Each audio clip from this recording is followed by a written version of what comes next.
L'aquarium d'aujourd'hui, en fait, on va introduire Madame Louise Nadeau, Docteur Louise Nadeau qui est avec nous, puis on est vraiment très heureux de vous accueillir. Merci. Good. C'est notre dernière séance d'aquarium, notre 3e année de fonctionnement. Alors, on est très fiers du niveau de participation que ça... le niveau de présence qu'on a depuis 3 ans, très content, puis on est bien heureux de clore avec vous la présentation sur toutes les manifestations, syndrome d'alcoolisation fétale. En fait, j'imagine que vous allez parler des différentes manifestations, faire le tour un peu de la question sur les différents enjeux. Je vais surtout parler chez les adultes. D'intervention, oui, OK, chez les adultes. Oups. J'ai fait quelque chose. J'imagine qu'il n'y en a pas beaucoup qui ne connaissent pas Mme Louise Nadeau, mais je vais faire une brève introduction.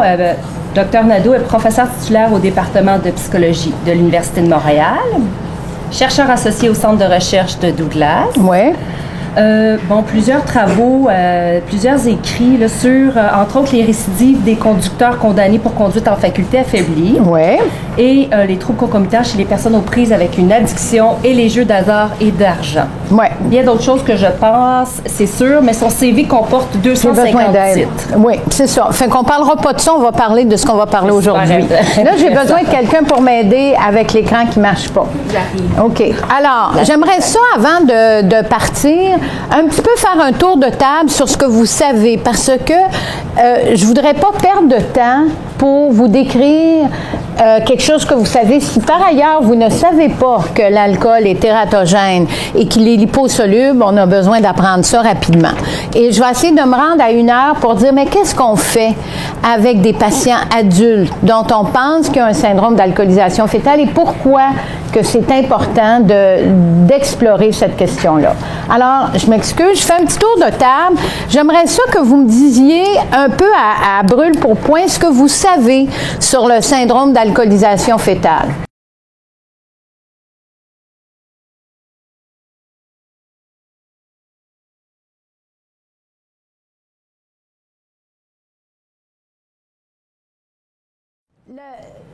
Le syndrome d'alcoolisation fétale, on appelle ça LEDCAF en français. C'est l'ensemble des troubles liés à l'alcoolisation fétale.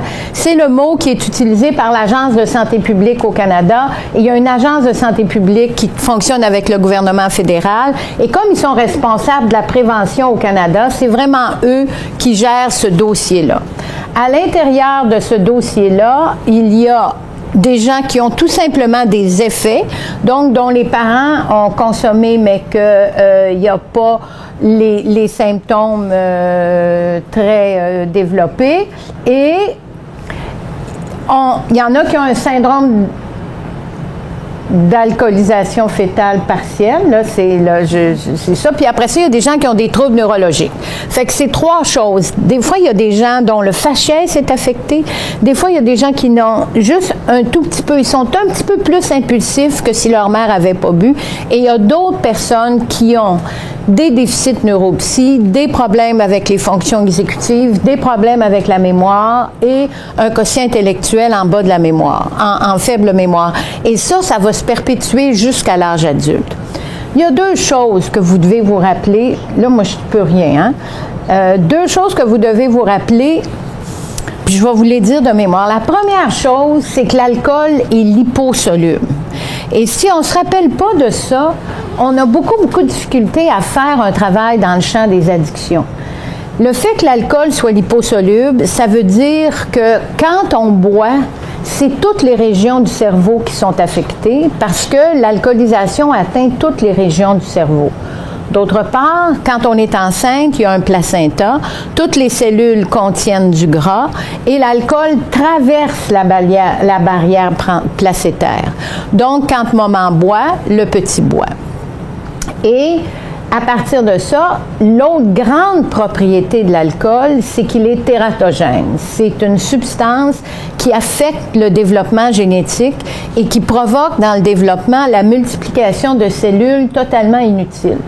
Donc, on a des enfants qui viennent au monde avec des déficits qui sont à caractère génétique, donc qui se sont développés chez le petit à 1 mois, 2 mois, 3 mois ou 4 mois dans la naissance. Alors, de toutes les drogues, l'alcool est la seule qui est liposoluble et qui est tératogène.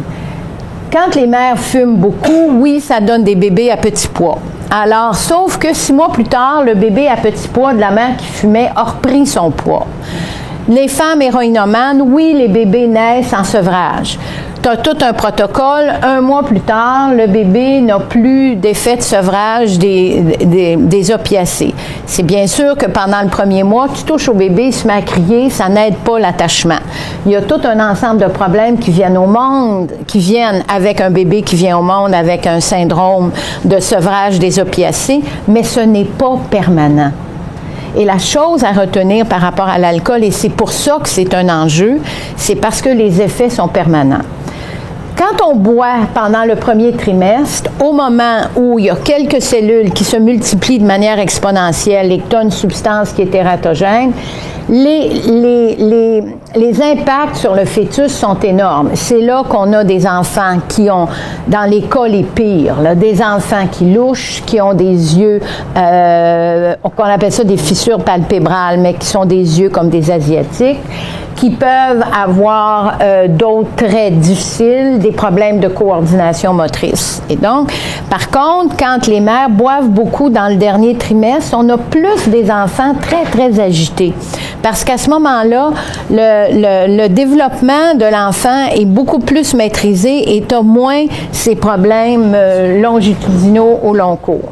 Qu'est-ce que j'ai pu faire qui fait que ce que j'ai fait? Rien du tout. C'est lui-même qui il est instable. Il est impressionné par votre présentation. Ah, OK, c'est correct. Mais là, je vais en avoir besoin. Contre-jour, on voit l'image. C'est OK. Il y a quelque chose au niveau du contre-jour. OK. Dans les choses extrêmement importantes à se rappeler, c'est que l'alcool n'affecte pas de manière pareille tous les fœtus. Dans l'équipe de San Diego, qui est probablement une des meilleures équipes au monde, ils ont suivi des femmes qui avaient bu suffisamment pendant la grossesse et qui portaient des jumeaux. Un des jumeaux est atteint, l'autre l'est pas. Donc, comme pour la thalidomide, il y a 25% seulement des femmes qui ont pris de la thalidomide dont les enfants sont venus au monde avec pas de bras ou pas de jambes. Donc, le seul fait de consommer ne donne pas automatiquement des problèmes, mais ça peut en donner. Alors ça, c'est tout l'enjeu. Est-ce que c'est un enjeu moral? Certainement. Et que rapidement, quand on a commencé à identifier le diagnostic, vraiment le vrai papier, c'est 74. À partir de ce moment-là, il y a eu un énorme, on a monopolisé. Jusqu'à cette époque-là, en 72, il y avait 28 articles sur les femmes alcooliques en tout et partout, puis ils étaient tous ici dans la bibliothèque, soit dit en passant. Et puis, quand les notions sur le syndrome d'alcoolisation fœtale est sorti, dans l'espace de 2 ans, tu avais 800 papiers. Parce que là, tu attaquais la mère dans sa pureté. Quand les fonctions maternelles sont affectées, là, tout à coup, tout le monde trouve c'est intéressant. Quand les femmes deviennent alcooliques, c'est un peu moins intéressant. Je suis très méchante, mais je vous le dis tout de suite, c'est malheureusement à peu près comme ça. Là, je vais essayer d'avancer. Là, évidemment, j'ai développé une phobie par rapport à toucher à cet objet. Alors,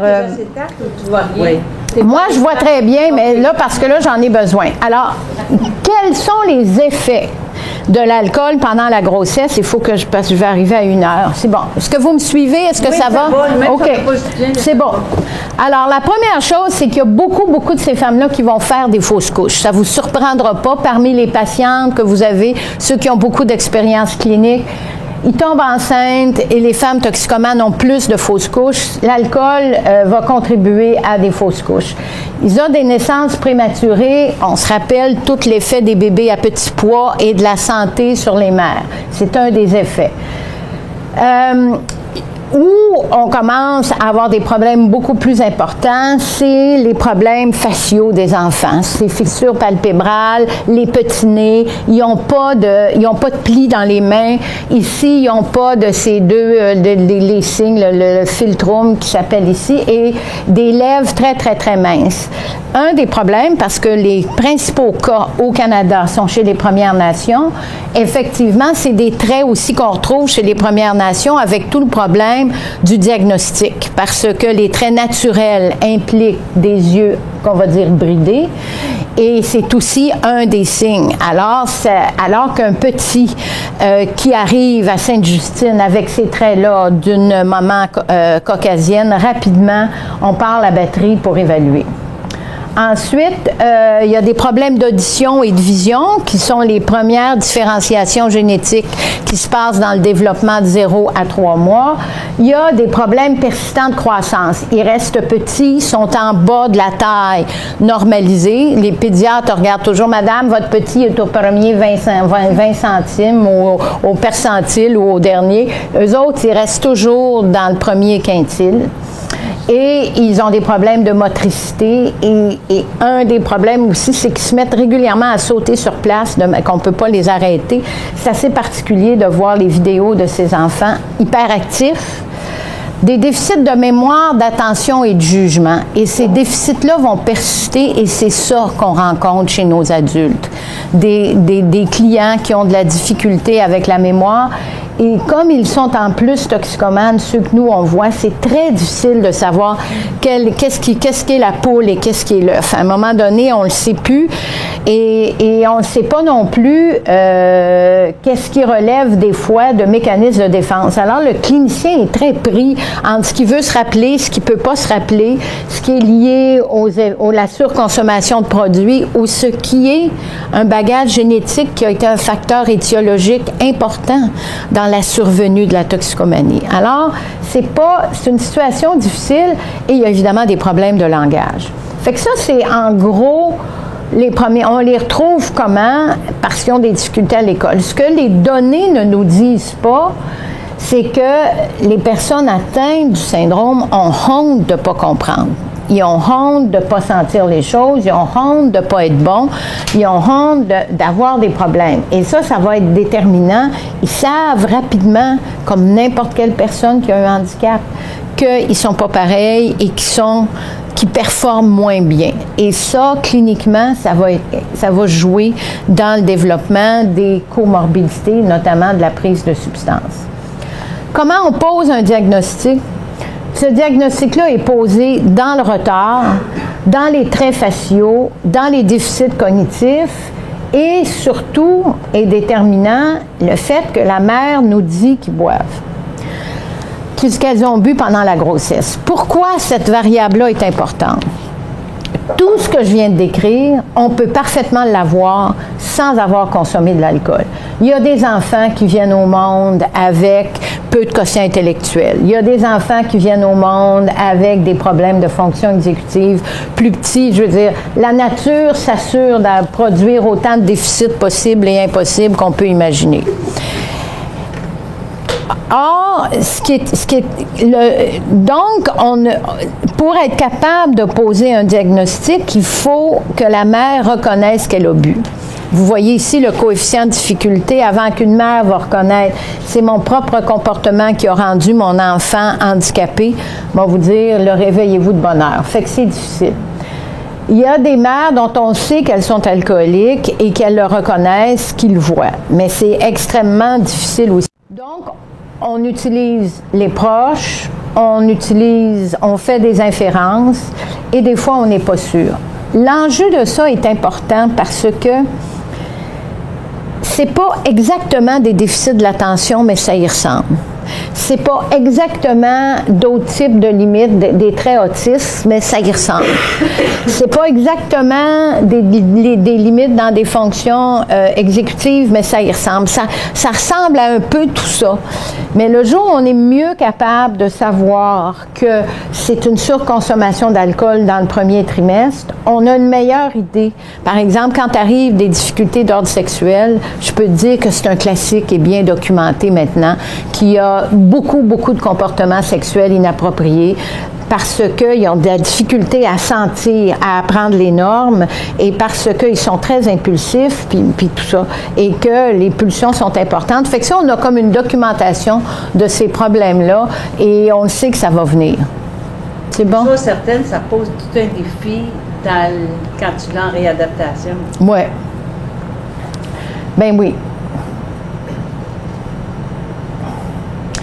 Ils ont des problèmes de mémoire, ils n'ont pas de jugement, ils ont des problèmes de raisonnement. Voilà. Alors, Les signes cliniques secondaires, ils sont des victimes. Un des grands chercheurs au Canada est un homme qui s'appelle Albert Chodley. Il est prof en pédiatrie et génétique à l'Université du Manitoba. Fait qu'il a suivi, puis donc au Manitoba, le tiers de la population sont les Premières Nations. Il a vu beaucoup d'enfants, parce que lui, son métier, c'est de travailler sur les enfants puis les maladies génétiques. Fait qu'il a fait ça, puis à un moment donné, il y a un de ses patients qui avait un syndrome d'alcoolisation fétale qui atteint l'âge adulte. Et la situation est la suivante. Cette personne-là est témoin d'un homicide dans la ville de Winnipeg. On l'amène en cours et puis là, on le questionne et lui, cette personne-là avait aucune compréhension de la situation où il était. Il n'avait aucune compréhension des conséquences de ce qu'il disait. Le procureur de la Couronne l'a confronté. Il a dit qu'il avait vu cette personne-là tuer l'autre et on l'a retrouvé avec une balle dans la tête le lendemain. Alors, Albert Chodley a décidé, je vais aussi m'intéresser aux adultes. Et c'est devenu le grand expert sur la question des adultes parce que ce que ça pose, c'est notamment, la première chose que je voulais vous dire, c'est qu'ils sont des victimes en série parce qu'ils ne comprennent pas le contexte. Ils ne sont pas capables de lire le contexte. Alors que souvent, dans notre métier, on voit des gens qui ont des troubles de personnalité, puis on se dit à un moment donné, avec des troubles de personnalité, peut-être qu'on peut arriver avec un bon travail clinique à ce qui deviennent un peu plus responsables de leur conduite. Parce qu'on prend pour acquis que le trouble de personnalité repose sur une série de défenses, pas nécessairement sur un handicap neurobiologique. Or, ici, on est avec un handicap neurobiologique. La partie du cerveau responsable de lire les indices environnementaux, ils ne l'ont pas. Et l'essentiel de cette heure ici, c'est ça. À quel moment on est capable, comme clinicien, de reconnaître qu'on est en présence d'un cerveau qui n'a pas cette partie-là qui permet de lire les indices de l'environnement versus quelqu'un qui a besoin de l'apprendre et qui peut l'apprendre.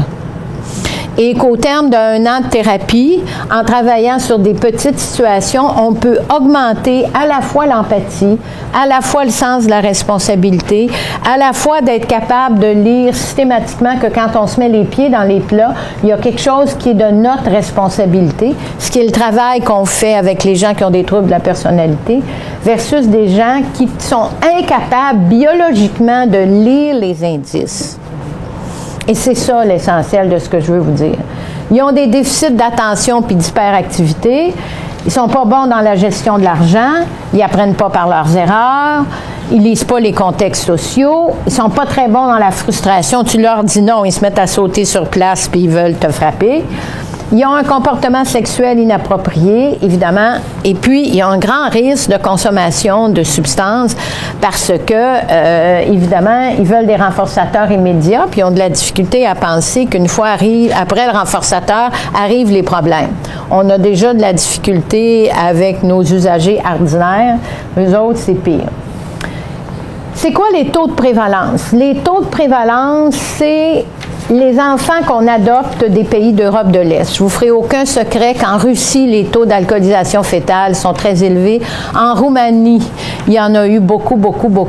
Et donc, c'est une des grandes variables. Donc, les pays où il y a beaucoup d'intoxication à l'alcool et que c'est inscrit dans la culture et où, historiquement, il y a eu beaucoup d'adoptions internationales. Chez les Premières Nations, quand j'ai travaillé pendant 7 ans avec ce groupe de personnes, parce que les Brasseurs avaient créé une fondation de recherche que j'ai présidée, c'est pas mon champ d'études, fait que j'ai eu l'immense privilège de travailler avec ces grands experts-là. Et à un moment donné, au bout de 7 ans, j'ai eu le courage de poser la question, c'était quoi la proportion de Premières Nations, de gens qui étaient au Manitoba, en Alberta et en Colombie-Britannique? Et finalement, j'ai toutes eu la même réponse. 85% de leur clientèle étaient des gens des Premières Nations. C'est un gros problème parce qu'on veut pas, les Premières Nations ne veulent pas que les données sortent parce qu'ils se trouvent suffisamment culpabilisés. Et puis, mais la réalité est que quand on dit qu'il y a un cas sur 100 au Canada, c'est pas un cas sur 100 de naissance au Québec, pas du tout.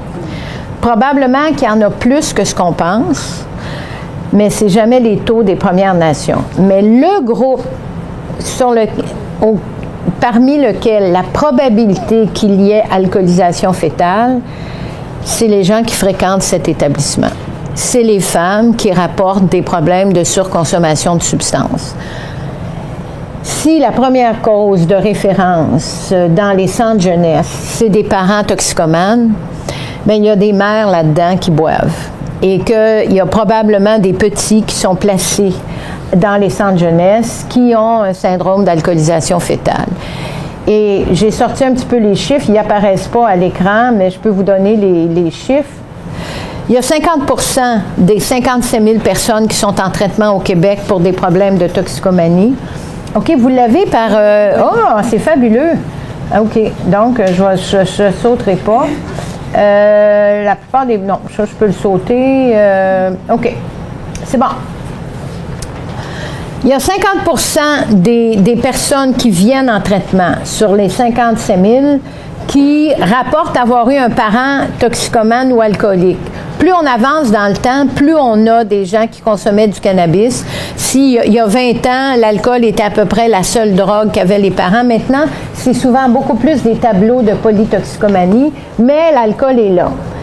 C'est surtout des hommes, mais dans les chiffres au Québec, on peut dire qu'il y a un quart des personnes qui sont toxicomanes qui sont des femmes. C'est du moins ce qu'on a dans notre réseau. Et pour avoir regardé les statistiques de mortalité, ça correspond aussi au taux de mortalité. Donc, on rejoint proportionnellement au Québec autant de femmes que d'hommes qui ont des problèmes avec la dépendance aux substances. Fait que ça veut dire, c'est 25% du 50%, ça veut quand même dire à peu près 12%. Est-ce que ce qui était des mères alcooliques, est-ce que ces femmes-là ont toutes bu pendant la grossesse? Une des choses que vous devez savoir, c'est qu'il y a beaucoup de femmes alcooliques qui tombent enceintes et qui arrêtent de boire. Mais il y en a aussi beaucoup qui boivent. Alors, le lieu où on est le plus susceptible d'avoir une concentration de personnes adultes avec un syndrome d'alcoolisation fœtale, c'est dans les centres de dépendance. Et chez les petits, c'est dans les centres jeunesse. Et donc, notre attention, le taux de prévalence est probablement ici anormalement élevé. Et depuis les années 77, et beaucoup de chercheurs au Canada conviennent que le groupe avec lequel il faut travailler, c'est les femmes qui consomment à l'excès. Parce que la plupart des femmes qui tombent enceintes, ou elles ne boivent pas beaucoup, ou aussitôt qu'elles commencent à boire, présentement, l'environnement, la publicité ou elles-mêmes décident, on arrête de consommer. Et on espère que quand les femmes veulent tomber enceintes, ils arrêtent également de consommer. Donc, les taux à Toronto, par exemple, dans l'unité du Sick Children, il y avait pas, en 10 ans, il y avait vu très, très, très peu de cas. Et les cas qu'on voit, c'est dans les populations comme les nôtres. Je pense que je l'ai assez dit, là. Alors, c'est la raison pour laquelle je suis ici, parce que c'est dans ce groupe qu'il y a surreprésentation. Pour le reste, il faut juste continuer de rappeler aux femmes et aux femmes qui veulent tomber enceintes. Parce que là, je fais un aparté qui n'a rien à voir avec ce que je dis, qui a à voir avec vos vies. C'est quoi qui se passe dans la vraie vie, là? Tu prends enfin un break de ta job. Tu vois plus de patients. Puis là, toi, tu te mets dans l'avion et tu t'en vas dans le sud, dans un tout compris. Quel grand bonheur. Fait que là, tu bois de l'alcool et au même moment, si tu es avec ton amoureux, tu augmentes la fréquence des ultimes intimités. Et ça, c'est la combinaison redoutable. Parce que c'est la prise d'alcool dans les premiers mois qui sont les plus redoutables pour le fœtus. Et on ne sait pas qu'on est enceinte. 50% des grossesses ne sont pas planifiées. Alors ça, là, c'est pas pour rien qu'Éducalcool, on a fait cette petite annonce. Je sais pas si vous l'avez vu. Vous allez dans le sud, vous avez tout, mais c'est pas le temps d'augmenter votre consommation d'alcool. On n'a pas rajouté. Et celles qui veulent tomber enceintes, s'il vous plaît, ne buvez pas parce que dans un message, tu fais des choix, mais dans les faits, c'est ça. Et ça, c'est à répéter et à répéter et à répéter. J'ai juste une question par rapport à ça. Pour les hommes, apparemment, que si eux aussi boivent, il va y avoir des impacts. peut avoir des impacts. Est-ce que c'est vrai? Est-ce que vous avez quelque chose à dire? Non, la réponse est non. Trop d'alcool peut fabriquer dans les spermatozoïdes des aberrations génétiques, mais avant qu'on démontre ça, ça va prendre un certain temps. Le vrai problème, c'est que tu as ton petit fœtus avec toutes tes cellules qui se multiplient, puis là, tu rentres l'alcool, puis schlac, il rentre dans des développements génétiques de manière irréversible. Et c'est ça qui est étonnant. Je t'en prie, Marie. Moi, ce qui me préoccupe, c'est que dans la collecte de données, effectivement, des fois, on leur demande, puis vos parents, OK? Puis je peux dire qu'un certain nombre, un nombre important, nous disent que leurs parents ou de fois leur mère buvaient beaucoup, qu'on n'est pas outillé pour détecter et ajuster la pratique, parce que ça demande une lecture beaucoup plus fine, avec des tests, probablement rencontrer un neuropsy, on ne l'a pas. Non, c'est ça. Fait que là, tu es rendu à ma présentation d'1h20, mais c'est très correct. Non, mais c'est correct, là, c'est correct. Mais la réponse, tu l'as, Marie, c'est à l'admission. Mais même si la mère consomme, ça ne veut pas dire que le petit est atteint. Elle fait que ça, première étape. Et donc, le fait que la mère ait bu, surtout si elle est à l'âge adulte, n'a pas de conséquences parce qu'on ne sait pas. C'est à l'usage, lorsque se manifeste un ensemble de problèmes avec l'impulsivité, il faut que tout à coup, on se dise. Et là, malheureusement, c'est un neuropsy qui peut faire le diagnostic. Et là, c'est le moment de poser la question, est-ce que votre mère buvait?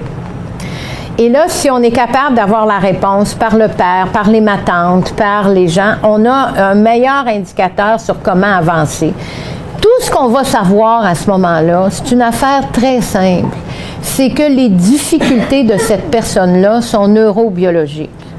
Et que conséquemment, comme intervention, il faut savoir que s'il y a des déficits de mémoire, ben on ne peut pas travailler de manière cognitive. Il faut travailler avec un papier puis un crayon pour qu'il se rappelle.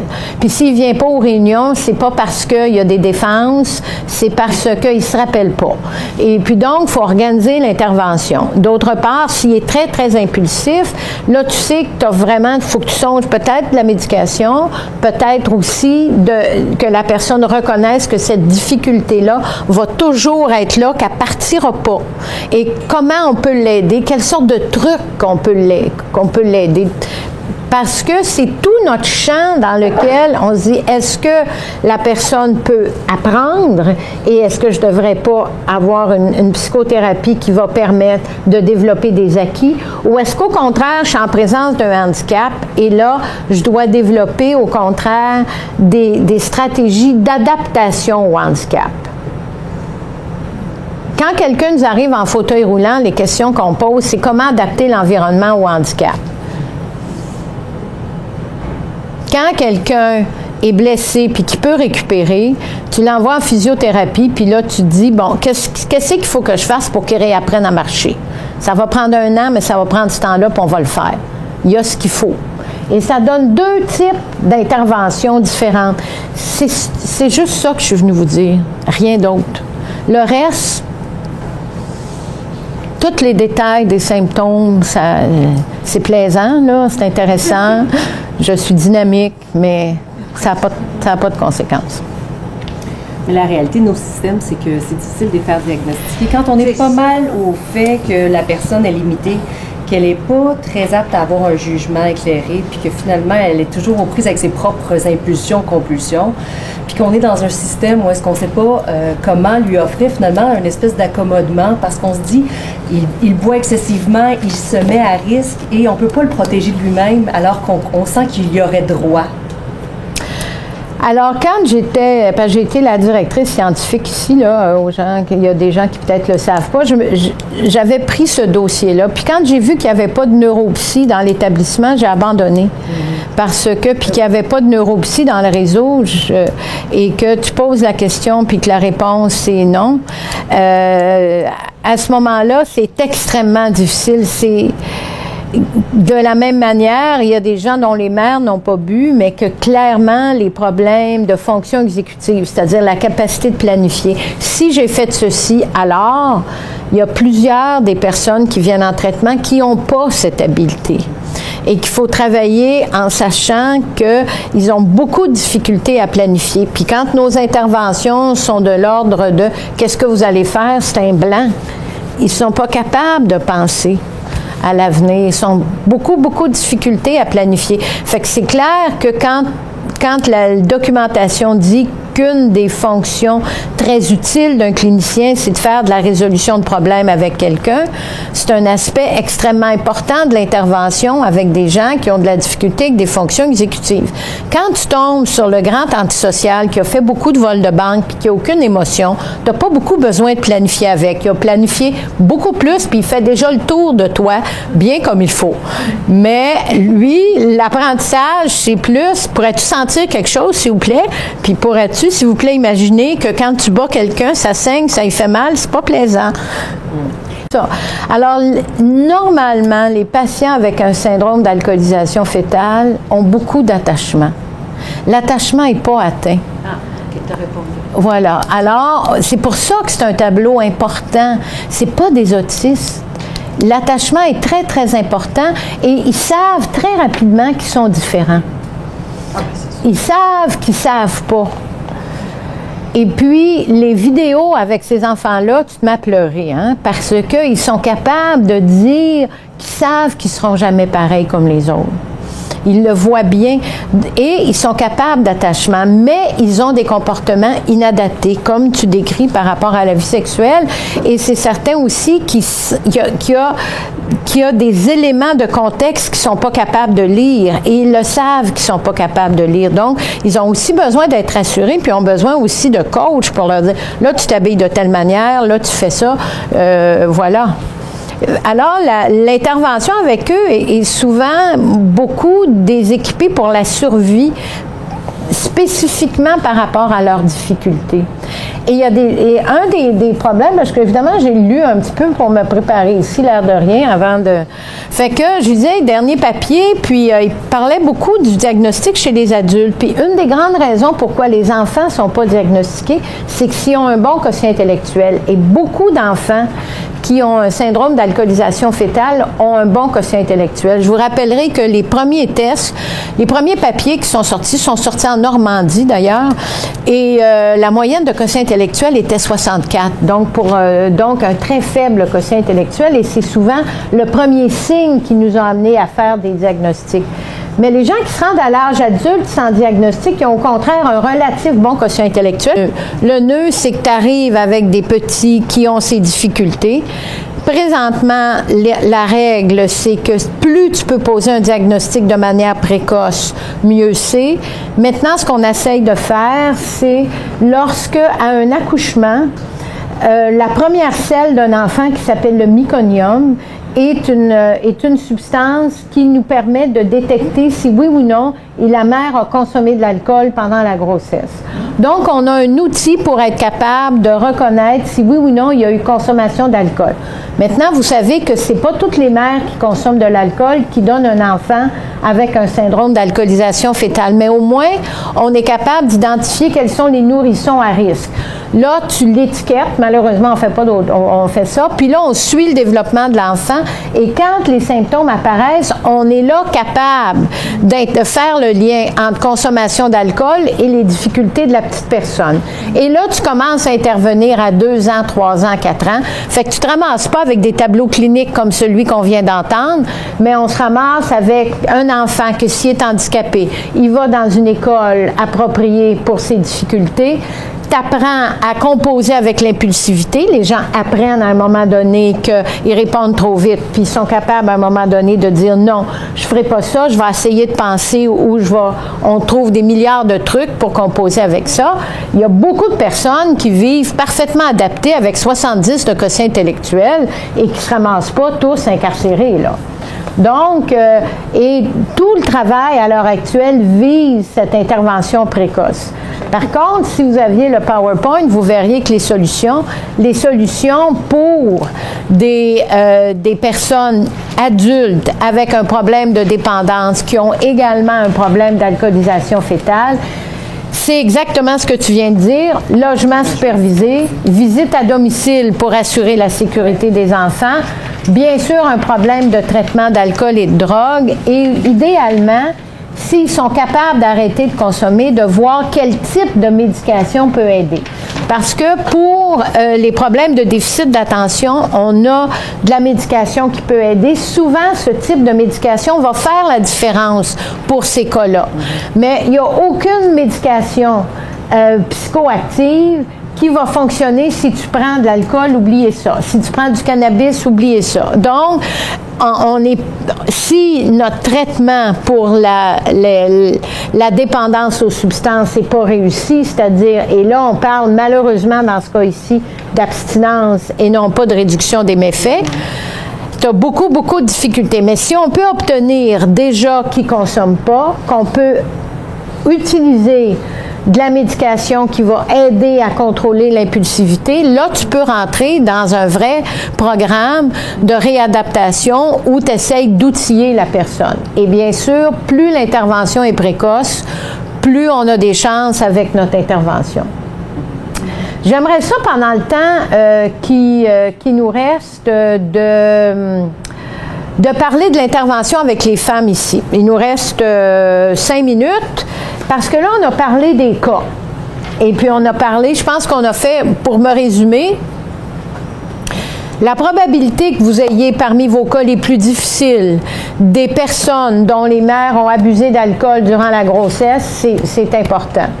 Je suis obligée en plus puisqu'on est dans la dépression, là, il y a aussi toutes les nouvelles drogues de synthèse qui coûtent 2,98 ou 1,50 sur le marché. Ce que ça fait au fœtus, je le sais pas, mais j'ai tendance à penser que ce n'est pas une bonne nouvelle.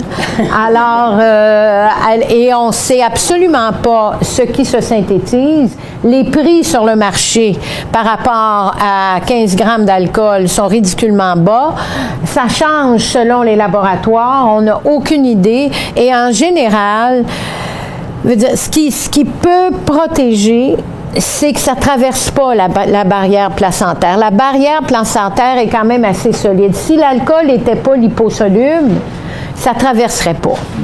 Et c'est pour ça que j'ai commencé en vous rappelant cette propriété spécifique de l'alcool et qui n'est pas le fait de la plupart des molécules. C'est pas le cas, par exemple, du cannabis. Hein? C'est pas le cas de la nicotine. Non plus. Alors, ça, c'est important de comprendre ça. Ça, c'est la base. Et même ce qui traverse la barrière placentaire n'est pas nécessairement tératogène non plus. C'est les deux propriétés de l'alcool. La cocaïne. La cocaïne, ça donne des bébés hyperactifs, mais c'est tout. Mais non, je ne sais pas. La réponse, c'est que je ne vous donnerai pas une réponse que je ne connais pas. Fait que la réponse, c'est je ne sais pas. Mais je sais que ça ne fait pas des aberrations génétiques. Tout le problème du syndrome d'alcoolisation fœtale, c'est que ça affecte la structure des gènes et ça provoque de la multiplication de cellules aberrantes qui donnent ces déficits irréversibles. Les bébés de mères cocaïnomanes naissent plus agités. Tu leur touches, ils crient, ils sont plus agités. Combien de temps ça dure? Je pense que ça varie. Mais on n'est pas en présence de yeux qui ne voient pas, de quotient intellectuel que normalement un enfant est programmé pour avoir, mettons, 100 puis il se ramasse à 64. Fait que c'est la raison pour laquelle je suis ici, parce que c'est très spécifique à l'alcool. Qu'est-ce qu'on fait avec les femmes qui consomment ici en traitement? Est-ce qu'on peut faire quelque chose? Je vais vous dire un peu ce que je sais, puis après ça, j'ouvre le débat, puis après ça, on se quittera. Quand on a posé ces questions-là avec un groupe qui travaillait sur ces questions-là, Marie-Ève Venn disait la chose suivante. Elle disait, on a essayé de travailler avec le réseau des centres de dépendance et c'est très difficile de rappeler aux femmes qui sont déjà toxicomanes que s'ils tombent enceintes, ils devraient être abstinentes. Sa réponse, c'était de dire, mais si on s'adresse à la mère, chez la personne qui est aux prises avec une dépendance, là, ça marche. Et Marie-Ève Venn disait toujours, quand on les sort de votre centre puis qu'on les amène en périnatalité, là, on met ensemble des femmes qui vont être mères et on s'adresse à la mère. Et là, ils sont prêts à devenir abstinentes. Mais quand on est en traitement dans une unité de toxicomanie, c'est beaucoup, beaucoup plus difficile. Moi, je n'ai pas avancé plus que ça et j'aimerais ça ouvrir